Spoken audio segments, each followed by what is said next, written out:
بسم اللہ الرحمن الرحیم۔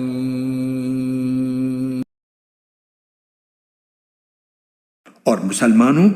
اسی طرح تو ہم نے تم کو ایک معتدل امت بنایا ہے تاکہ تم دوسرے لوگوں پر گواہ بنو اور رسول تم پر گواہ بنے، اور جس قبلے پر تم پہلے کاربند تھے اسے ہم نے کسی اور وجہ سے نہیں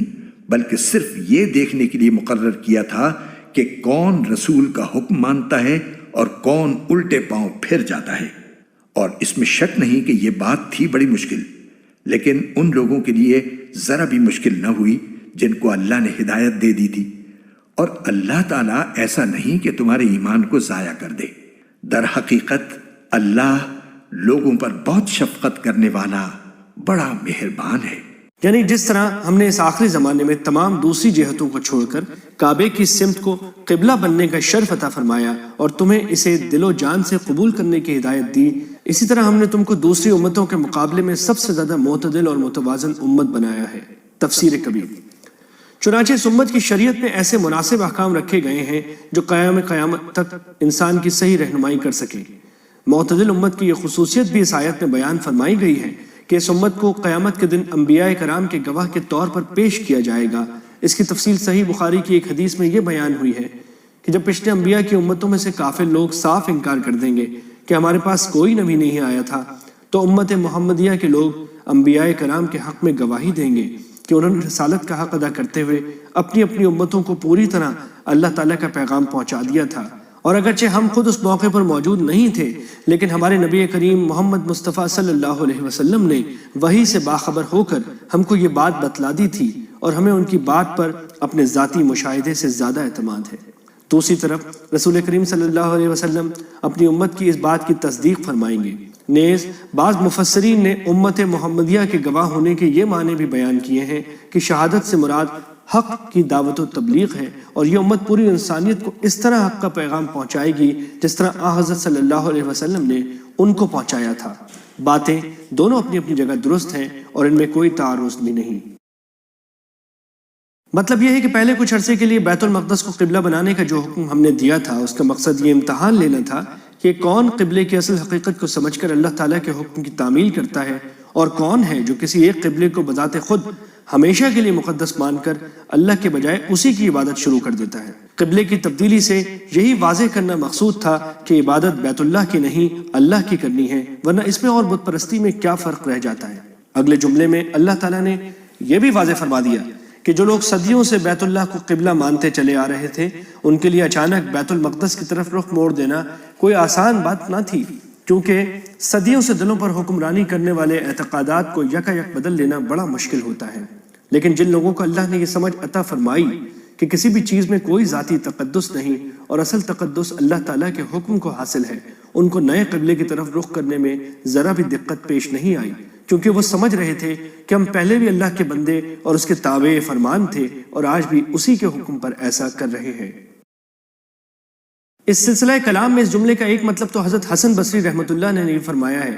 کہ اگرچہ نئے قبلے کو اختیار کر لینا مشکل تھا، لیکن جن لوگوں نے اپنی قوت ایمانی کا مظاہرہ کرتے ہوئے اسے بے چون و چرا مان لیا، اللہ تعالیٰ ان کے اس ایمان جذبے کو ضائع نہیں کرے گا بلکہ انہیں اس کا عظیم اجر ملے گا۔ تفسیر کبیر۔ دوسرے، یہ جملہ ایک سوال کا جواب بھی ہے جو بعض صحابہ کے دل میں پیدا ہوا تھا، اور وہ یہ کہ جو مسلمان اس وقت انتقال فرما گئے تھے جب قبلہ بیت المقدس تھا، تو کہیں ایسا تو نہیں کہ ان کی وہ نمازیں جو انہوں نے بیت المقدس کی طرف رخ کر کے پڑھی تھی قبلے کی تبدیلی کے بعد ضائع اور کل عدم ہو جائیں؟ آیت نے جواب دے دیا کہ نہیں، چونکہ انہوں نے اپنے ایمانی جذبے کے تحت وہ نمازیں اللہ تعالیٰ ہی کے حکم کی تعمیل میں پڑھی تھی، اس لیے وہ نمازیں ضائع نہیں ہوں گی۔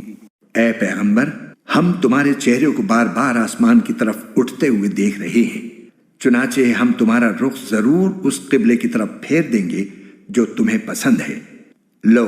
اب اپنا رخ مسجد حرام کی سمت کر لو، اور آئندہ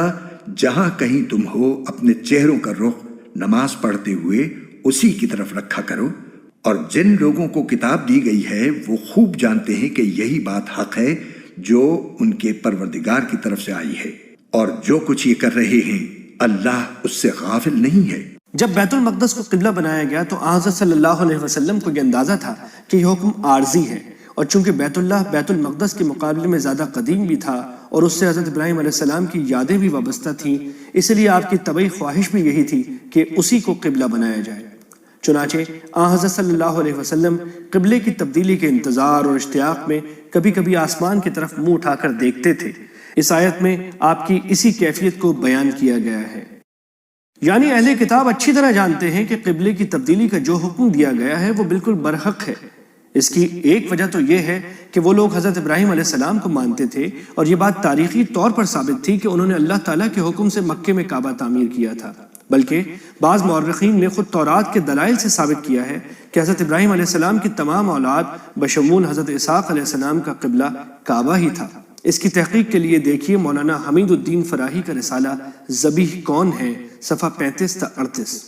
اور جن لوگوں کو کتاب دی گئی تھی اگر تم ان کے پاس ہر قسم کی نشانیاں لے آؤ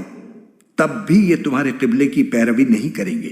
اور نہ تم ان کے قبلے پر عمل کرنے والے ہو نہ یہ ایک دوسرے کے قبلے پر عمل کرنے والے ہیں۔ اور جو علم تمہارے پاس آ چکا ہے اس کے بعد اگر کہیں تم نے ان کی خواہشات کی پیروی کر لی تو اس صورت میں یقیناً تمہارا شمار ظالموں میں ہوگا۔ یہودی بیت المقدس کو اپنا قبلہ مانتے تھے اور عیسائی بیت اللحم کو، جہاں حضرت عیسیٰ علیہ السلام پیدا ہوئے تھے۔ جن لوگوں کو ہم نے کتاب دی ہے وہ اس کو اتنی اچھی طرح پہچانتے ہیں جیسے اپنے بیٹوں کو پہچانتے ہیں، اور یقین جانو کہ ان میں سے کچھ لوگوں نے حق کو جان بوجھ کر چھپا رکھا ہے۔ اس کے یہ معنی بھی ہو سکتے ہیں کہ یہ لوگ کعبے کے قبلے ہونے کو خوب اچھی طرح جانتے ہیں جیسا کہ اوپر گزرا، اور یہ معنی بھی ممکن ہے کہ یہ حضرت صلی اللہ علیہ وسلم کو اچھی طرح پہچانتے ہیں کہ یہ وہی رسول ہیں جن کی خبر پچھلے انبیاء کرام کے صحیفوں میں دی جا چکی ہے، لیکن ضد کی بنا پر ان حقائق کو تسلیم نہیں کر رہے ہیں۔ اور حق وہی ہے جو تمہارے پروردگار کی طرف سے آیا ہے، لہٰذا شک کرنے والوں میں ہرگز شامل نہ ہو جانا۔ اور ہر گروہ کی ایک سمت ہے جس کی طرف وہ رخ کرتا ہے، لہٰذا تم نیک کاموں میں ایک دوسرے سے آگے بڑھنے کی کوشش کرو۔ تم جہاں بھی ہوگے اللہ تم سب کو اپنے پاس لے آئے گا، یقیناً اللہ ہر چیز پر قادر ہے۔ جو لوگ قبلے کی تبدیلی پر اعتراض کر رہے تھے ان پر حجت تمام کرنے کے بعد مسلمانوں کو یہ ہدایت دی جا رہی ہے کہ ہر مذہب کے لوگوں نے اپنے اپنے قبلے الگ الگ بنا رکھے ہیں اور تمہارے لیے یہ ممکن نہیں کہ اس دنیا میں ان کو کسی ایک قبلے پر جمع کر سکو، لہٰذا اب ان لوگوں سے قبلے کی بحث میں پڑنے کے بجائے تمہیں اپنے کام میں لگ جانا چاہیے، اور وہ یہ ہے کہ اپنے نامہ اعمال میں زیادہ سے زیادہ نیکیوں کا اضافہ کرو اور اس کام میں ایک دوسرے سے سبقت لے جانے کی کوشش کرو۔ آخری انجام یہ ہوگا کہ تمام مذہبوں والوں کو اللہ تعالیٰ اپنے پاس بلائے گا اور اس وقت ان سب کی ترکی تمام ہو جائے گی، وہاں سب کا قبلہ ایک ہی ہو جائے گا کیونکہ سب اللہ کے سامنے کھڑے ہوں گے۔ اور تم جہاں سے بھی سفر کے لیے نکلو اپنا منہ نماز کے وقت مسجد حرام کی طرف کرو، اور یقیناً یہی بات حق ہے جو تمہارے پروردگار کی طرف سے آئی ہے، اور جو کچھ تم کرتے ہو اللہ اس سے بے خبر نہیں ہے۔ اللہ تعالیٰ نے مسجد حرام کی طرف رخ کرنے کا حکم ان آیتوں میں 3 مرتبہ دہرایا ہے۔ اس سے ایک تو حکم کی اہمیت اور تاکید جتلانی مقصود ہے، دوسرا یہ بھی بتانا ہے کہ قبلے کا رخ کرنا صرف اس حالت میں نہیں ہے جب کوئی شخص بیت اللہ کے سامنے موجود ہو، بلکہ جب مکہ مکرمہ سے نکلا ہوا ہو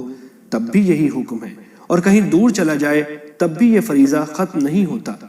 البتہ یہاں اللہ تعالیٰ نے سمت کا لفظ استعمال فرما کر اس طرف بھی اشارہ کر دیا ہے کہ کعبے کا رخ کرنے کے لیے ضروری نہیں ہے کہ انسان کعبے کی 100% سیدھ میں ہو، بلکہ اگر سمت وہی ہے تو کعبے کی طرف رخ کرنے کا حکم پورا ہو جائے گا، اور انسان اس معاملے میں اتنا ہی مکلف ہے کہ وہ اپنے بہترین ذرائع استعمال کر کے سمت صحیح متعین کر لے۔ ایسا کر لینے کے بعد اس کی نماز ہو جائے گی۔ اور جہاں سے بھی تم نکلو اپنا منہ مسجد حرام کی طرف کرو، اور تم جہاں کہیں ہو اپنے چہرے اسی کی طرف رکھو تاکہ لوگوں کو تمہارے خلاف حجت بازی کا موقع نہ ملے۔ البتہ ان میں جو لوگ ظلم کے خوگر ہیں وہ کبھی خاموش نہ ہوں گے، سو ان کا کچھ خوف نہ رکھو، ہاں میرا خوف رکھو، اور تاکہ میں تم پر اپنا انعام مکمل کر دوں اور تاکہ تم ہدایت حاصل کر لو۔ اس کا مطلب یہ ہے کہ جب تک بیت المقدس قبلہ تھا یہودی یہ حجت کرتے تھے کہ دیکھو ہمارا دین برحق ہے،